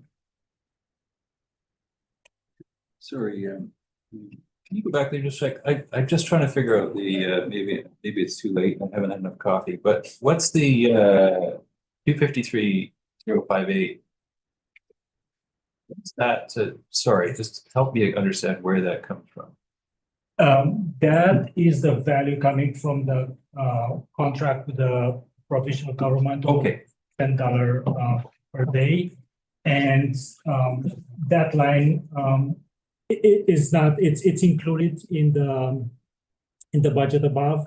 Basically, what I'm trying to show to mayor and council is the change between the March 27 information that was put forward versus. Okay, thank you. So you probably explained that and I was one step behind. Councilor Steer? Through the chair, as a follow-up onto that, yeah, maybe it's just for my information and understanding how the $10 a day program actually works. So if my understanding, and correct me if I'm wrong, is that as a user fee, it's $10 a day per our participant. That's revenue that we would collect. And then the grant from the province makes up the rest of what that fee structure would be, and then that's remitted to the district in the form of the grant. And with that, in a simplified way, is that roughly correct? Through the chair, that is correct in very broad terms. My colleague can help me with more details if needed be by Councilor Steer, but that is accurate in very broad terms. Thank you. Okay.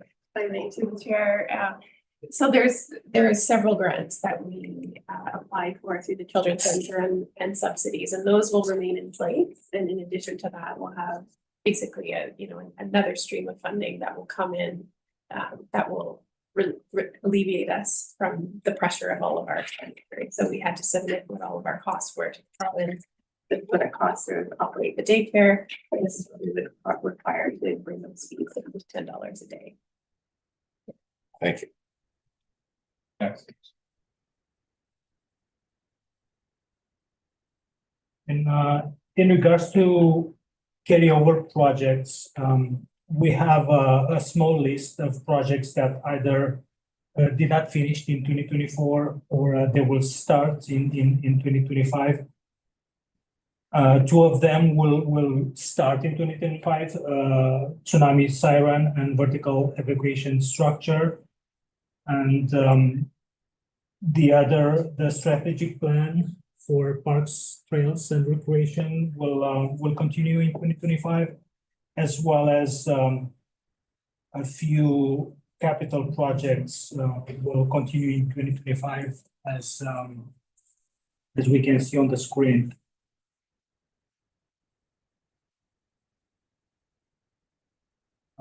Another update coming from last meeting is the funding attributed to the community hall kitchen renewal project. As a reminder, that project improves access and functionality for community members and staff at the Tofino Community Hall. The breakdown of that funding, which the project comes at $167,000, is the majority of it comes from grants coming from United Way. And we do use about $72,000 as coming from two reserves that we have, one being the equipment reserve unrestricted, as well as the pay parking reserve fund. And both reserve sources being in line with the intention for which such reserves were created.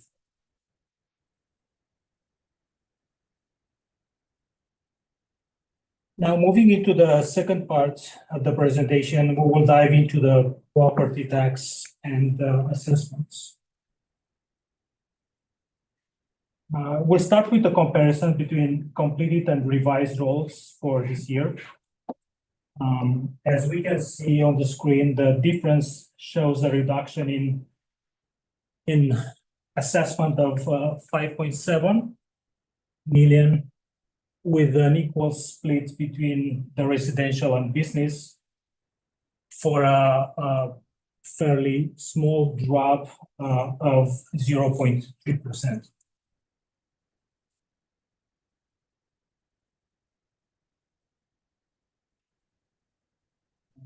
In terms of non-market change coming out of the revised roll, the assessment, the percentage of that representing out of the total revised roll is just above 1%, at 1.1%.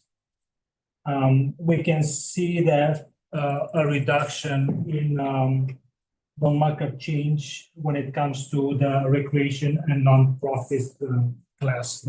That's the biggest difference there.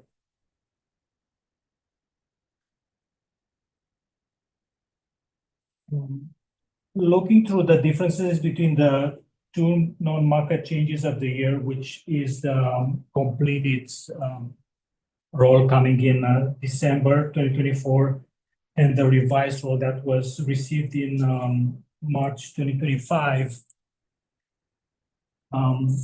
The biggest drop it is viewed under residential, which is 10.3%. And because the other two classes of business and recreation are showing a reduction, that is why we see an 11.2% as a total percentage.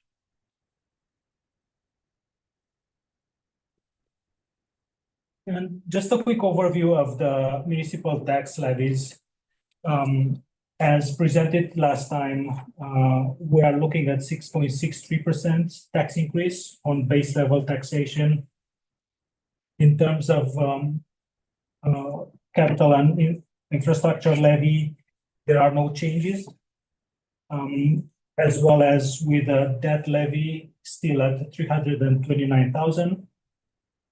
That includes obviously the 10 million that was locked in as a long-term debt in the fall of 2024.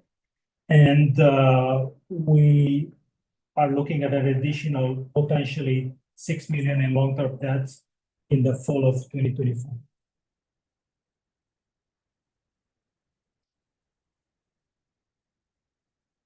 For the 2025 municipal property taxation, again, since last time there are two changes. The first one being the non-market change revenue, which dropped $6,038 to a value of $56,766, and that reduced the total 2025 municipal taxes to 7.2 million.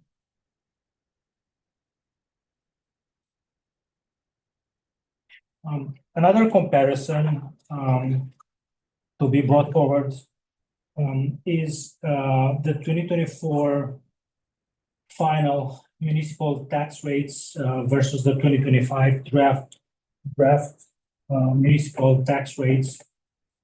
And looking at them side by side, in terms of percentage, we can see that under residential, there's a 12.14% increase and an 8.77% under light industry, as well as a 9.12% increase under recreation.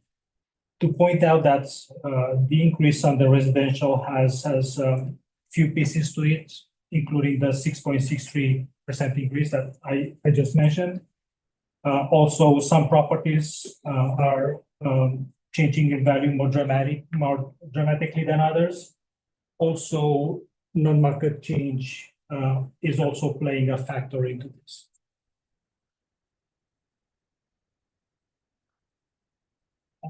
In terms of comparing the tax rates by agency, we do have a few values to look at.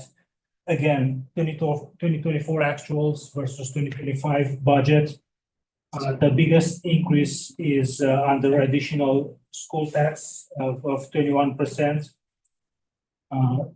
To remind council that additional school tax is calculated by taking 0.2% tax on the value of properties valued 3 to 4 million and 0.4% for anything above 4 million, which means those properties are increased in number.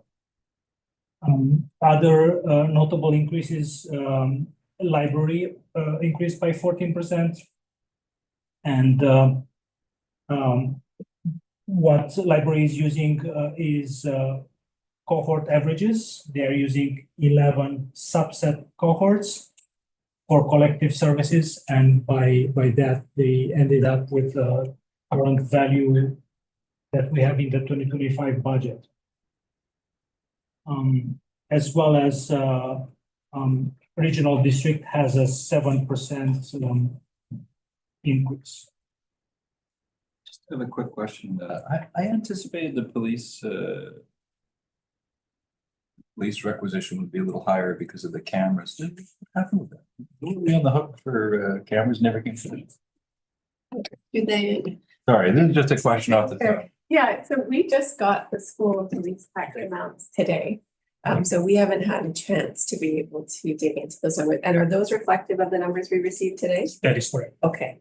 So we'd I have mean, to it's a get, pleasant surprise. I for some reason I thought we'd gotten letters that we would have a significant change due to rolling out of the cameras, but we'll have to get back to you on that. that's okay. I just, yeah, that's fine. As long as you get missed. That's great. And looking at the numbers from a different perspective as a breakdown of total taxation, the biggest slice here is claimed by municipal at 39%, followed by school at 34% and CNI levy at 15%. Comparing that with last year, there are similar values with the exception of that, where municipal was again 39%, exact same value.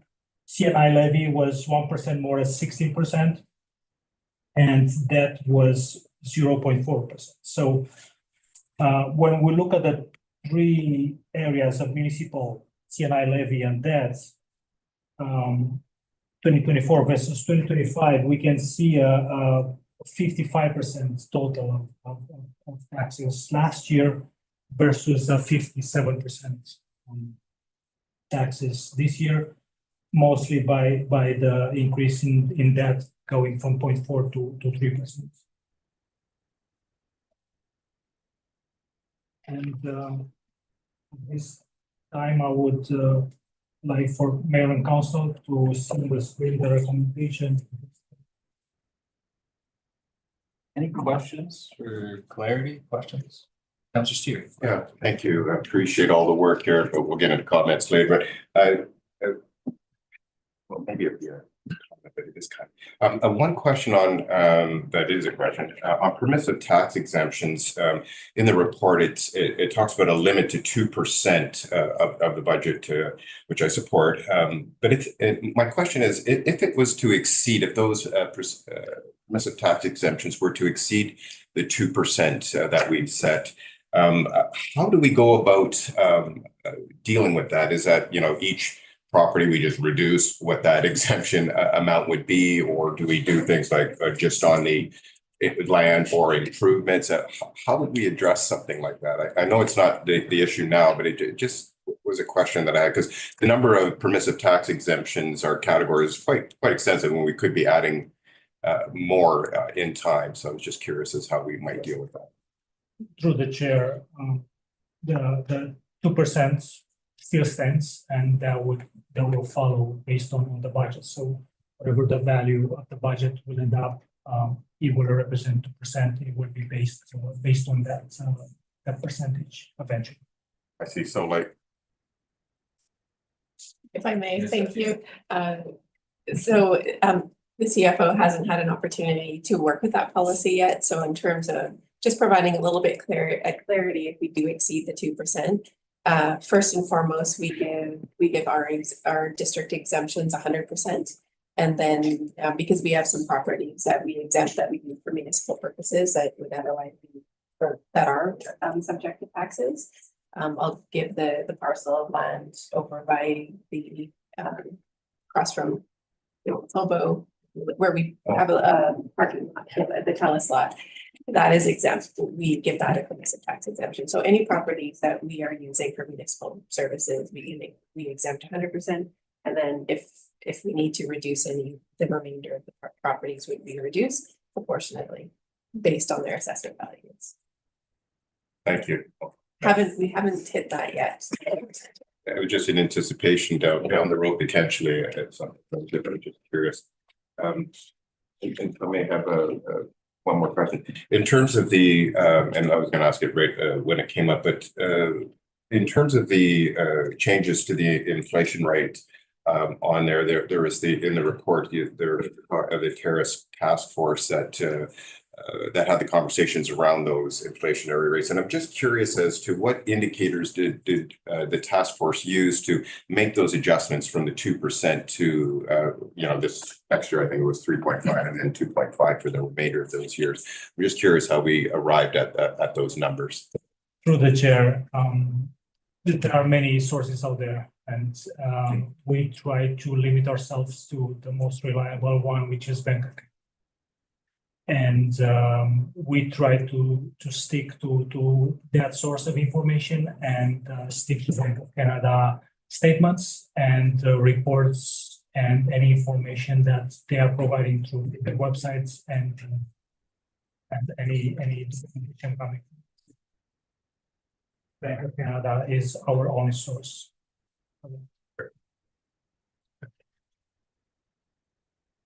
Super.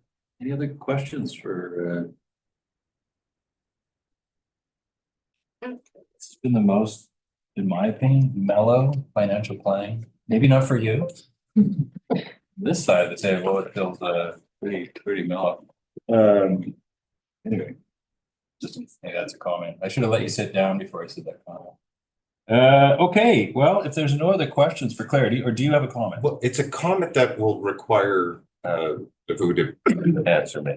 I have a question. I just go ahead. Okay. I will, because it's not really a council. It's around the distribution of property taxes, and in the report, you laid out a number of outline policy there and the objectives that the district may consider further changes to the method in which property taxes are distributed. And it may include, and you listed about 3 options, and methods by which the district may seek to accomplish this could include 4 options were listed. And then the district may consider the following factors to determine future decisions involving, and there was 5 listed. And I don't expect, and so what like I had here was maybe at some point this is not the venue, but I would like an explanation of that in more detail, because we've had the discussion around the table around the distribution of property taxes, and I know it's been something that council has been interested in, but maybe a more informed discussion because I think it is an important topic in terms of our property tax and the distribution of. But this is not quite the venue. I think it's a lot more extensive because I didn't want to ask about 10 different questions that I had related to it. So I don't know if we could recommend maybe I don't know, the committee of the whole or some venue where we might be able to delve into the subject in a little more detail in a less formal setting. I think we just had a redistribution of business. We did, taxes, yeah. about 2 years ago. So maybe a review of that. I mean, are you thinking of doing it again? Yeah, no, because in the Sorry. Yeah, maybe I'll and so in the report here, it talks about some changes that we may be looking at or discussions in it, and I laid out the 3 different categories that were listed, and there was a number of different potential options that were quickly, just bullet points within there, and I wanted to get further understanding of the implications of each of those and how we might be implementing those in our distribution. We did have the conversation. I think we're roughly at almost a 50-50 split now between business and residential. But if there are going to be changes, and there were some listed criteria that were there, and to be frank, I just didn't fully understand what those were.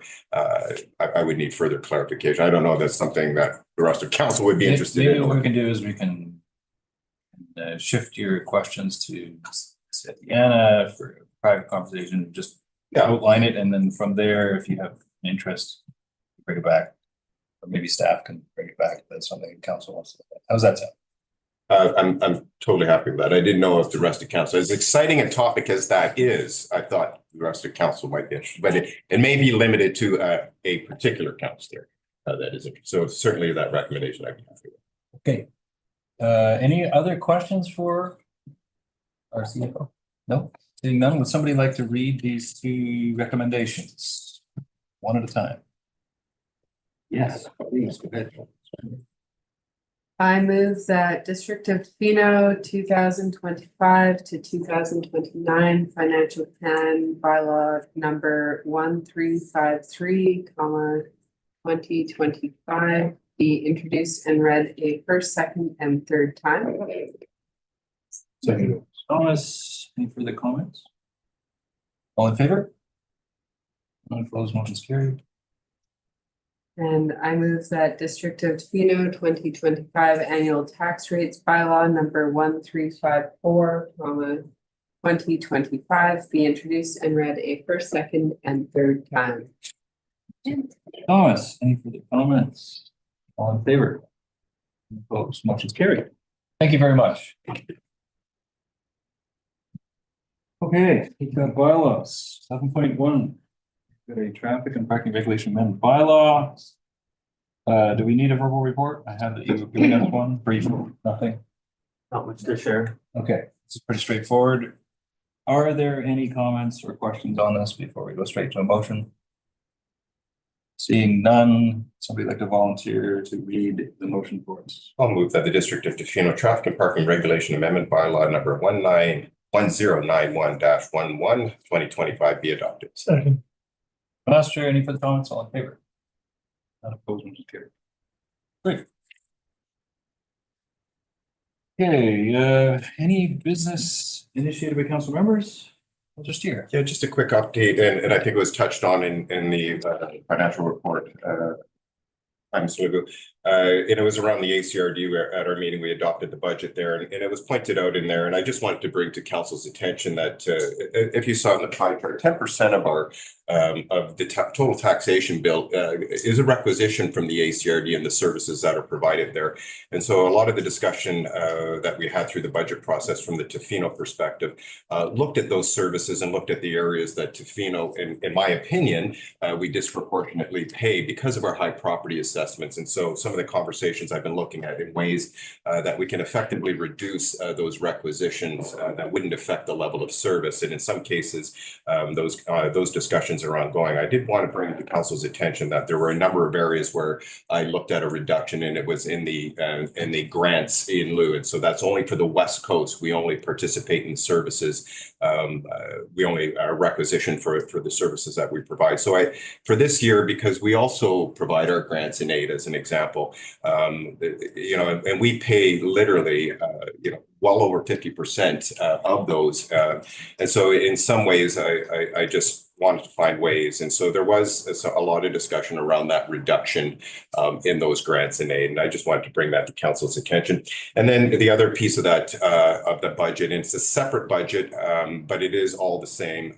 It's the Alberta Clayoquot Regional Hospital District, of which, as you could see on the chart as well, was approximately 1%. Increase, and that's held fairly steady. But I did want to bring to council's attention that there is a contribution to, in essence, a reserve fund for down the road, the contribution that the regional hospital district, typically it's 40% for large capital projects. If we are successful in moving ahead with a potential new hospital here, that reserve fund is being contributed to, and I've had good support from the rest of the regional hospital board to keep that amount fairly consistent, and it should be in this budget in 2029. It'll be in around the $11 million range. So those are the types of commitments that we're making. Yes, it will be a very large bill for the hospital, but these are small pieces of the puzzle that we're putting in place just to show our commitment to that process. And that's it. Super. Sure. Thanks. Just a follow-up note on AVICC. Lots of really good workshops and sessions. My two favorite were the Community Healthcare Solutions workshop, where is lots of conversations about addictions and community health, but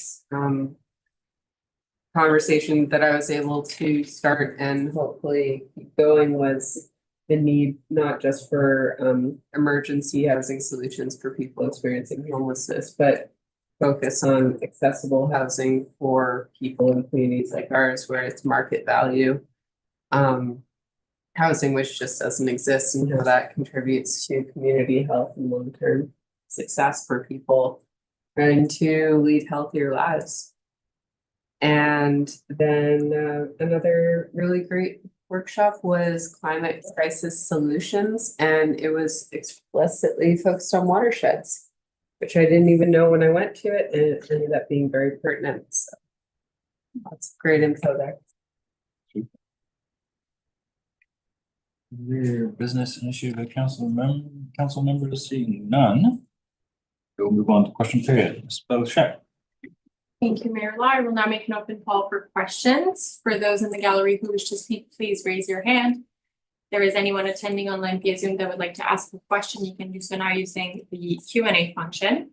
Before asking a question, you will need to state your name, your address, and the agenda item you are speaking to. We'll now do a calling once, calling twice, 3 times. No questions, Mayor Law. Super, thank you. Then we are moving into closed. Would a councillor like to volunteer to read the recommendation?